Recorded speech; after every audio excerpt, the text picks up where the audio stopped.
બનાસકાંઠા જિલ્લામાં તીડ પર સંપૂર્ણ કાબુ મેળવી લેવાયો છે। તીડથી અંદાજે 6000 હેક્ટર જમીનમાં નુકસાન થયું છે। તીડ અસરગ્રસ્ત વિસ્તારોમાં સર્વેની કામગીરી શરૂ કરાઈ છે। બનાસકાંઠા જિલ્લાના 11 તાલુકાના 110 ગામડાઓમાં તીડે આતંક મચાવ્યો હતો, જેના પર કેન્દ્ર અને રાજ્ય સરકારની 45 ટીમે 100 ટ્રેક્ટરની મદદથી દવા છાંટવાની કામગીરી કરીને કાબુ મેળવ્યો છે।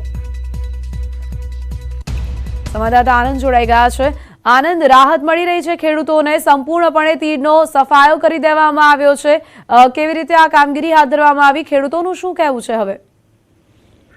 જી પ્રિયંકા, ચોક્કસ જણાવ્યું કે બનાસકાંઠા જિલ્લામાં ખેડૂતો માટે રાહતના સમાચાર છે, કારણ કે તંત્રએ તીડ પર સંપૂર્ણ નિયંત્રણ મેળવી દીધું હોવાનો તંત્રનો દાવો છે। અને ખાસ કરીને વાત કરીએ તો છેલ્લા 15 દિવસથી તીડ બનાસકાંઠા જિલ્લામાં આતંક મચાવી રહ્યા હતા। બનાસકાંઠા જિલ્લાના 11 તાલુકાઓના 110 જેટલા ગામોમાં આ તીડે આતંક મચાવ્યો હતો। અંદાજે 6000 થી પણ વધુ હેક્ટરની જમીનમાં તીડે નુકસાન કર્યું છે।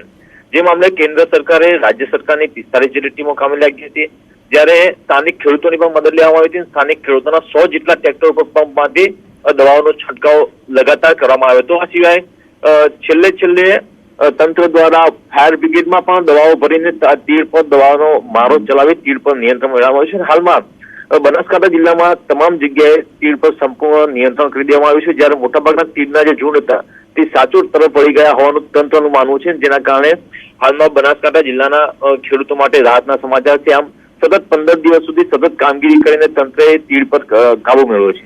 અને એ મામલે જી આનંદ, આભાર આપનો અમારી સાથે જોડાવા માટે અને આ તમામ જાણકારી માટે।